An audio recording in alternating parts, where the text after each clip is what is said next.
Good evening. This is Rocket Shop on 105.9 FM, The Radiator, WOMMLP Burlington.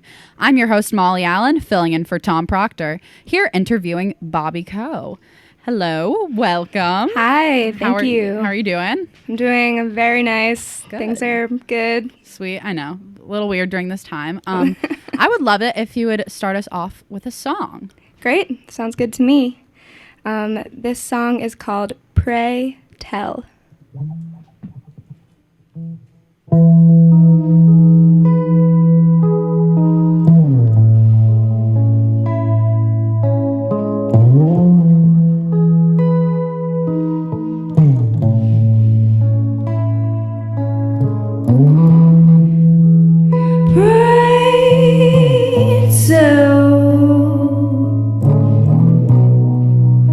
Your head is spinning round.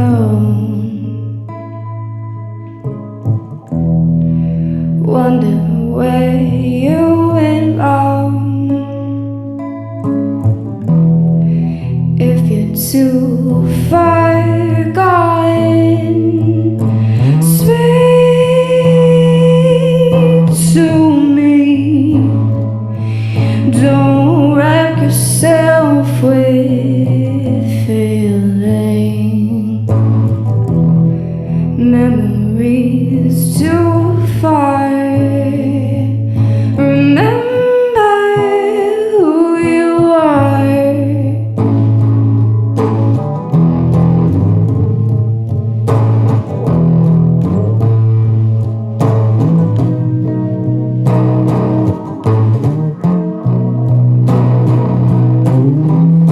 Stay with me, I ponder, leaving all falter. This ship comes down, I'll never come around. Left the world to wander, freezing cold, addicted to the old. Don't leave her alone. Don't leave her alone.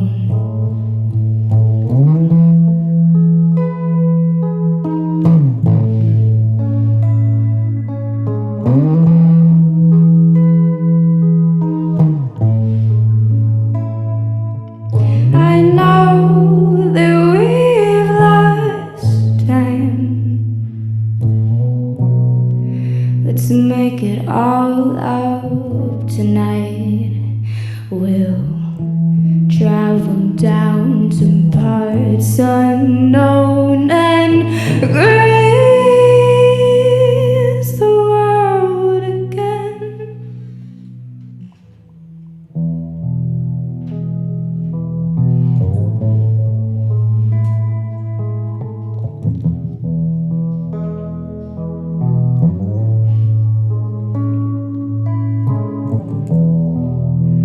Wasting your life doesn't make anything alright. Come out with me tonight. Don't have to laugh or dance. Just try.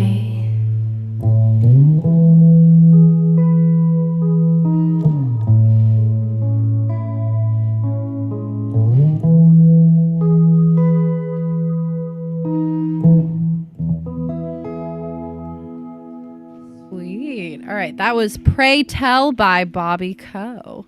Thank you. So I was doing some research on you, and I saw that you are making an album or coming out with an album. Yes, I have been working on this album since late October.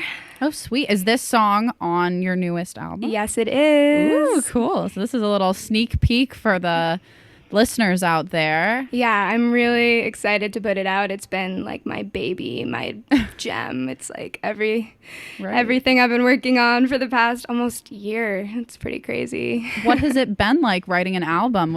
Is this your first album? This is my first album. I went through this phase in the fall of just like pumping out songs. Like Sweet. There was a lot of different outside a lot of outside stuff going on, including getting better at guitar, which was really awesome. My friend Jack just sat me down and was like, here's some jazz chords. And I was like, whoa, I love jazz chords. That's great. So I started putting progressions together and kind of seeing what sounded good. And then also a lot of like really awesome and crazy and sad things went on in my life. So it was just like, write. And then I was like, whoa, I have like 15 songs that I really should record. Yeah. So then it was, whoa, I need recording equipment and maybe some type of DAW I can mix music on. So it kind of just went from there. It's pretty slow, but... No, it's great. That's an awesome sneak preview. So I listened to a little bit of your music, and I know you have a lot of vocal layering in some of your songs. Is that showcased in your new album? Oh, yeah. Sweet. Definitely. Okay. So how would you describe your music to a listener in like a few It's so words? funny because I'm sure someone else would be able to be like, oh, your music is this, obviously. Right. But for me, I'm like, whoa, how could you put my music in a box? But my roommate called it casually contemplative. Oh, I actually, I really like that. That's a good... I like that. I mean, for a box, that's a solid box. There's definitely like holes and like jagged edges in that box. So cool, yeah. So how did you come to this point in your life where you were like, I would like to write an album? Like, what brought you here? It really, and this is gonna sound super cheesy, but there was just this moment where I was like, okay, I have been singing and playing guitar and like kind of messing around for, since I was like 11. Yeah. And I loved it so much. And then I just hit this point, maybe due to like people I was becoming friends with and looking up to and being inspired by. But I just said to myself one day, I am going to take myself seriously as a musician. Mm-hmm. And as soon as I made that agreement with myself, it was like everything kind of fell into place. And once I respected myself as an artist, so many other people started to as well. And it was like crazy. Right. Seriously, It was super profound. No, of course. And so you mentioned that you started playing guitar around 11, correct? Yeah, I got a guitar and I learned super basic chords like open, E, G, C, E minor, F, basically. And I was playing around and I was writing tons of songs, but they were like made up instances of like my ex-husband and like being a trophy wife, like just things I saw in movies and thought was cool, and it was just silly. Right. So when did you start playing music? Like when did this start for you? Gosh, I don't know. It was like I did musical theater when I was really little. Mm-hmm. And so I was always like singing and being theatrical and super diva girl. And then I spent a long time being like, Mom, get me an agent. I want to be big and be a star. And then my mom was like, whoa, no, I'm not doing that. Why would I do that? And then I started to get older and like get into academics and start doing research, and I like got super obsessed with money for a while, and I was like, oh my gosh, there's no way I can be a musician. Like, I will be poor and I need to make money, obviously, because that's the way the world works. And I spent a lot of energy just being like, no, I won't be a musician. No, it won't happen.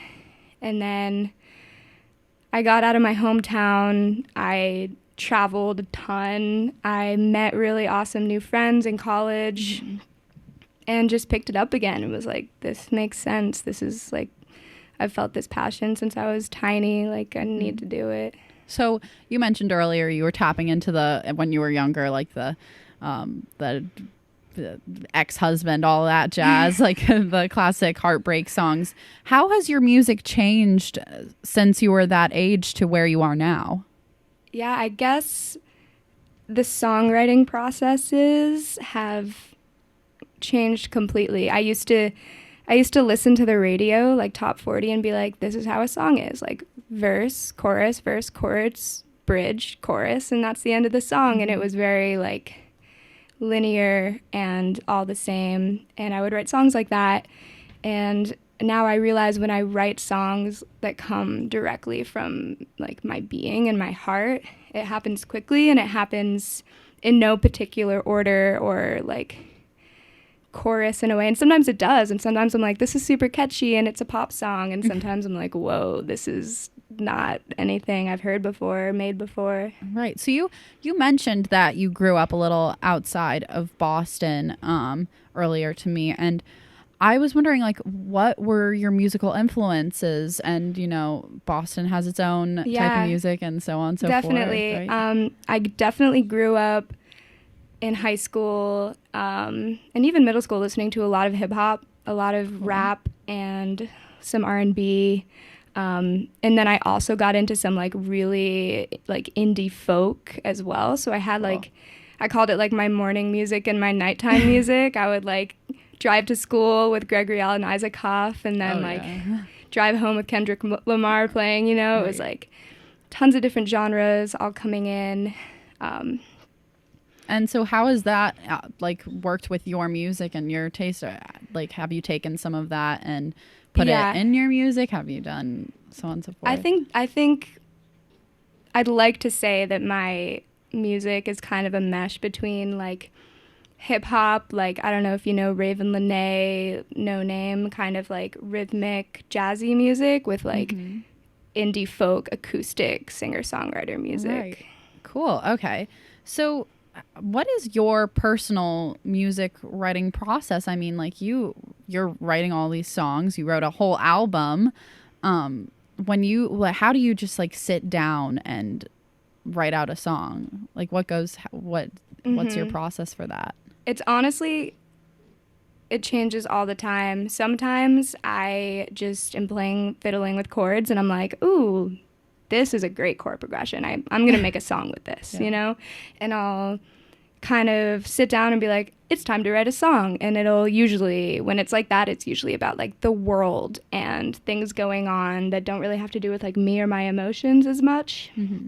But then sometimes I don't even know how to explain it. Like, my guitar's in my hands for sure, but it's just like an explosion and the song is done. And like everything's written out and the chords are written out and it's like, okay.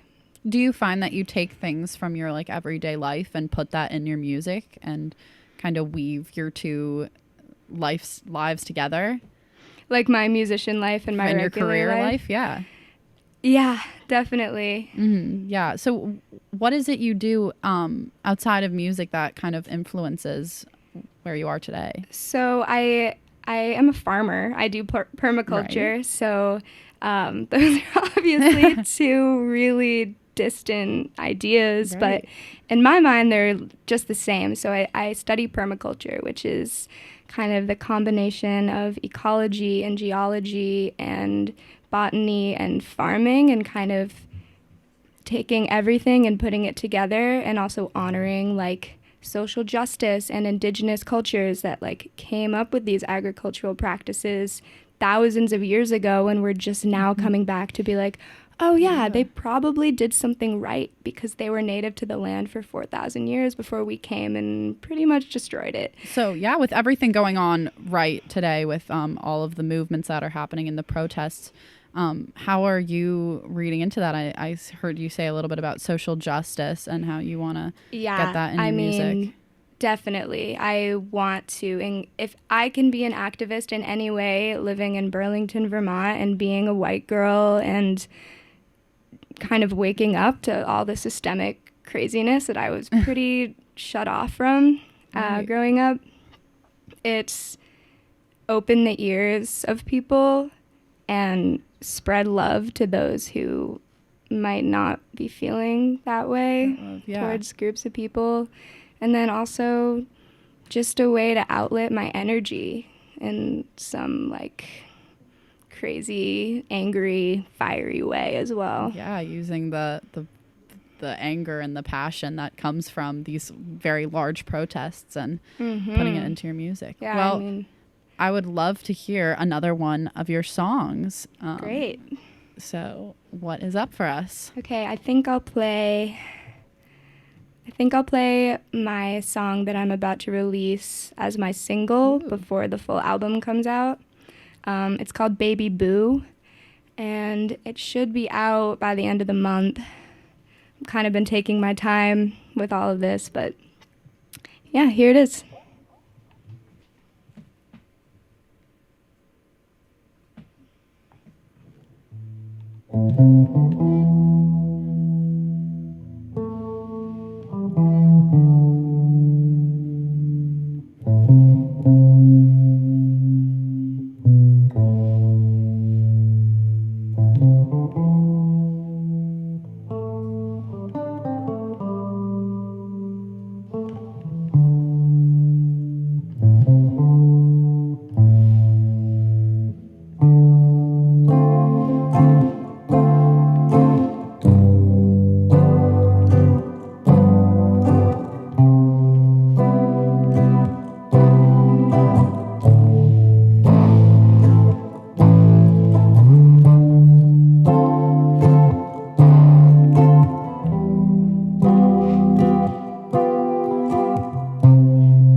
Won't even let me get a word out anyway. I'm tired of guessing what you're thinking today. Why don't we ride this one out? I'm so excited by the light in your eyes. I wanna roll it up and take a slice. I wanna write it down, but I'm mystified. Why don't we ride this one out? I'm saying ooh, baby boo, my baby boo.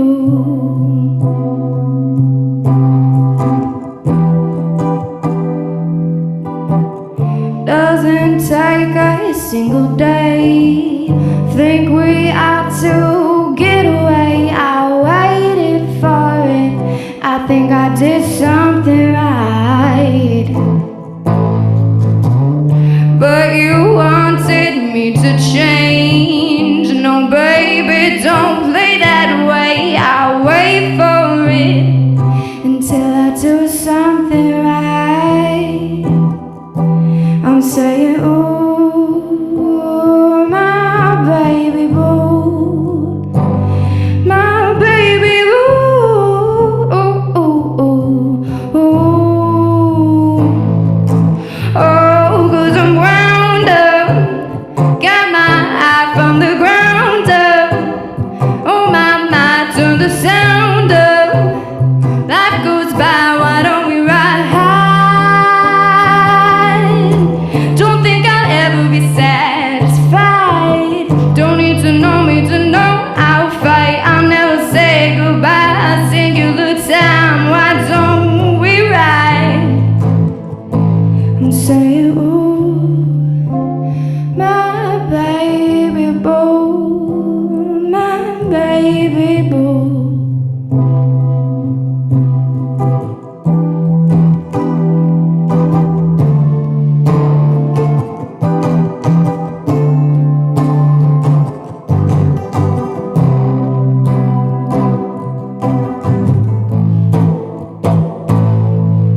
That was Baby Boo by Bobby Coe. And this is a single that will possibly be coming out by the end of this month, correct? Yes, hopefully. So this is going to come out before your album does. And Yeah. what is the predicted date that listeners should be looking out for your album? Oh my goodness. Well, it was You don't need a specific date. Sorry. It was originally the beginning of July, so if that's any indication to how the process is going. I mean, yeah. But I would say at this point, maybe October 1st. Cool. October 1st, listeners, keep some tabs on Bobby Coe. So, what was your inspiration for that song? A lovely person in my life. I just wrote it, and it just happened really quickly. Another inspiration for that song was my friend. This was the first one I wrote when I was like really focusing on jazz chords and like figuring out what sounded nice together, and like was kind of feeling my jazzy groove and was like, this sounds good. I want to make a catchy, fun song. Yeah, cool. Okay. So in this this musical process that you're coming up with this album, have you found that you like being in the studio more than you like being in person or doing concerts? No. No. I love being in person. I love playing for people. The studio is like, it eats my life up, definitely. And it feels really good, like being on my mixing software and like EQing and figuring out what sounds good and like adding MIDI tracks is like, it's like a video game. It's kind of fun, but it's also like, I am an outdoor person and I don't play video games really. So when you're in the studio producing these songs, like when do you put the cap on it? When are you like, I can't change that, or like I don't want to redo this part? I mean, you have this single coming out, so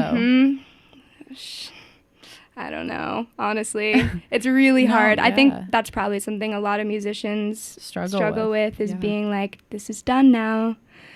Because I'm constantly listening to it and being like, oof, gotta change that, gotta add this. And sending it to the world, really to... It's vulnerable, definitely. For sure, like So everything I've been working on. When you were growing up, did they have a huge like musical impact on you, or were they... Yeah, good question. My dad played guitar. And he played guitar for me and sang like cute little kid songs like Baby Beluga and Yellow Classic. Submarine and just like fun songs. Right. And I was like, oh my gosh, my dad is a rock star. You know? Right. Do you think that made you more inclined to start this journey and all that? I think so. But it's really hard to say because I just was singing since I was like a little tiny girl, and it was like, I'm going to be a singer.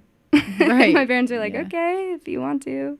Yeah, sweet. They were really cool. supportive of me. Okay. But I kind of found music on my own, like by myself in my bedroom, like with my iPod. Mm-hmm. And have you ever been like in a band, or is this really like the Bobby Coe Yeah, thing? I was in a band in high school. We just played some sets at like cafes once a month, but we had so much fun. It was me and another guitarist and a saxophonist. Oh, cool. And I still really want a saxophonist in my band that is to come, hopefully. I definitely want a full band at some point, but it's just finding the musicians and like working well and having like a person connection with them as well. Right. It's not easy. No, yeah, and you all have to have the same idea on the music and what you want out of it. Right. Exactly. So that band, we all kind of moved to different corners of the country, but we still love each other a lot. It's just like, it's fun to do my own thing as well. It's really empowering, honestly. So you like doing both, working solo and working with other people? Yes, definitely. But now I know, and it's cool because now I know that with my band, like I kind of need to be the person that is like orchestrating everything because I have ideas for like what the bass line will be, what the drums are going to sound like, you know? Yeah. I mean, I guess during COVID, this is a good time to be a solo act. You can really be like, all right, this is what I want to do. Yep, yeah. Quarantine was great for hours in the studio. Right, I bet.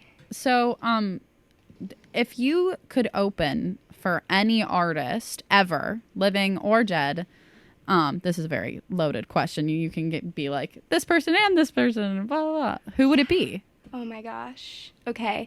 Maybe Brittany Howard. Okay. Just kind of because I want to like sit down and talk to her. Right. And my music is, I definitely draw from her in some ways, because her vocals are insane, and she's like clearly just has her head on her shoulders, and her lyrics are so inspiring. Yeah, maybe her. Maybe also Raven Lenae, because You mentioned her. Yeah, she was my main inspiration for my music, I think. Cool. Yeah, you said that you listened to her a little bit in high school, like or maybe it was college, to get the R&B inspo. Cool. Definitely. So, what would be the best piece of like musical advice you could give to someone, any aspiring musician out there, for writing a song? Like, what is something you would want to tell them when you want to start? Well, I'm going to split that up. So, Of course. just like advice for someone who wants to start being a quote unquote musician, like, you are a musician, and everybody is a musician. It's in you, it's in your bones. Just take yourself seriously.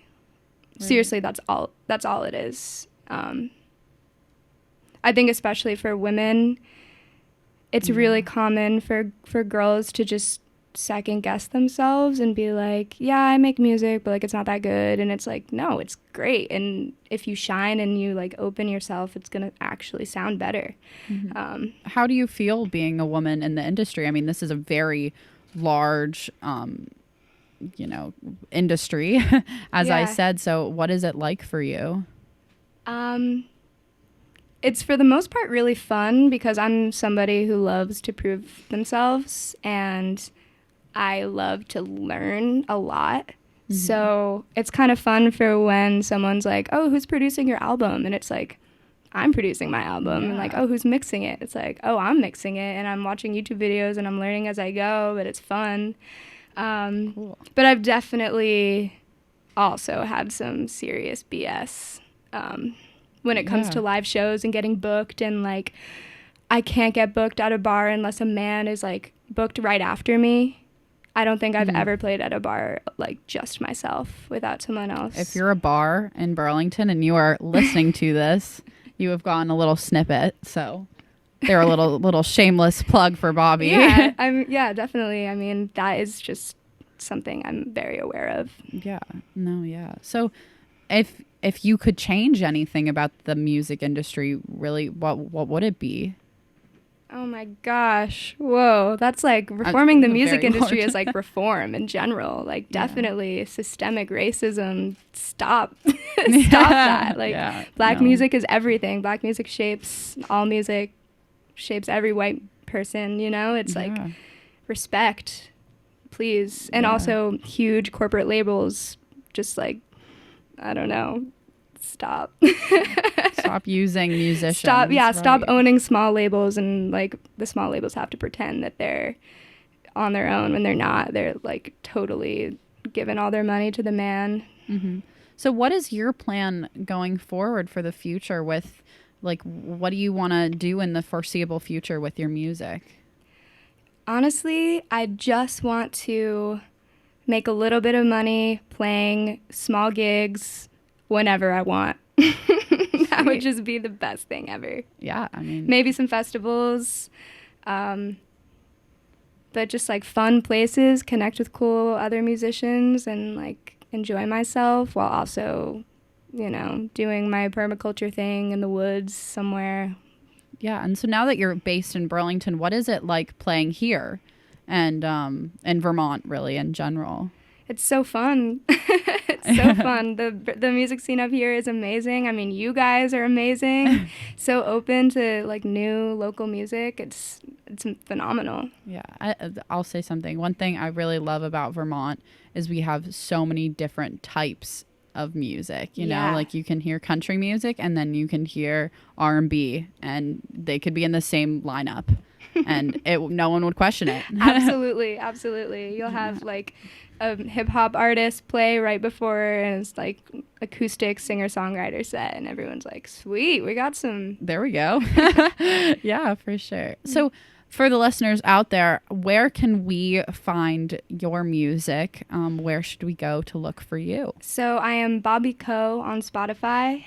I just have one single out right now. It's like my first debut, and I collaborated with a friend on it called my friend Quesadilla Cam. Cool. And yeah, you can find my Spotify music on there. That's where my album will be. And then I have a SoundCloud also that's Bobby Coe, and that's more of the like strange, maybe like political and like funny songs that I make and put on there just for kicks. And are there any social media platforms we can go find you and keep up to date on what is happening? Yeah, Bobby Coe on Instagram. I have a Facebook page. Once coronavirus is over or mellowed out, I don't know when that'll be, but I'll definitely update my gigs and shows and everything on there. Sweet. Well, I'd love it if you would play us one last song for the evening. Great. Okay, I'm gonna play one short song, and then I kind of want to share this one that I started writing yesterday. Perfect. A double whammy. Yeah. So this one is called Elusive Love.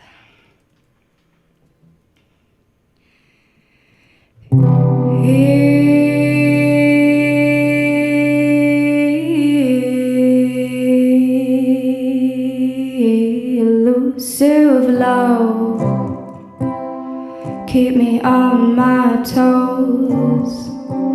I'll never get enough, but he will make me hold my tongue.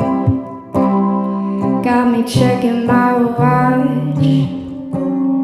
Oh, it's that good stuff.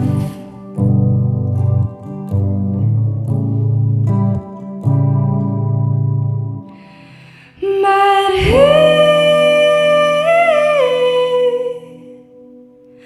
will make me something I'm not. Got me checking my watch. I wanna feel your touch, speeding up my heart. I'm inclined to start.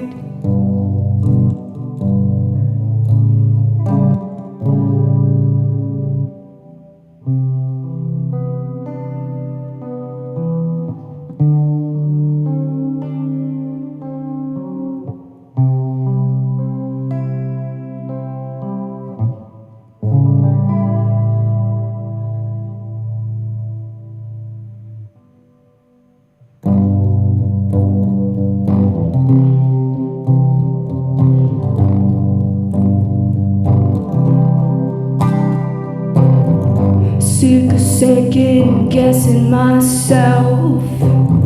Sick and tired of wasting my health. It's fine, I'm fine. Stop worrying about time. We're good.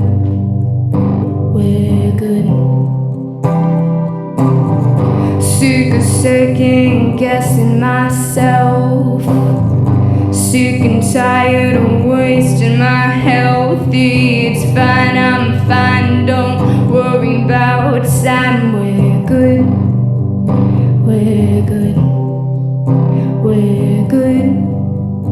We're good. We're good. We're good. We're good. We're good.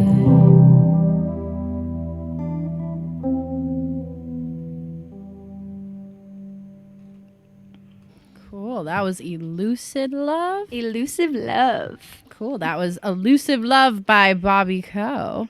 Thank you so much for joining me this evening. Of course. Thank you so much. Anytime. So this has been Rocket Shop. I'm your host, Molly Allen, here with Bobby Coe. Next week, we have David Roberts joining us here on 105.9 FM, The Radiator, WOMMLP Burlington. Good night.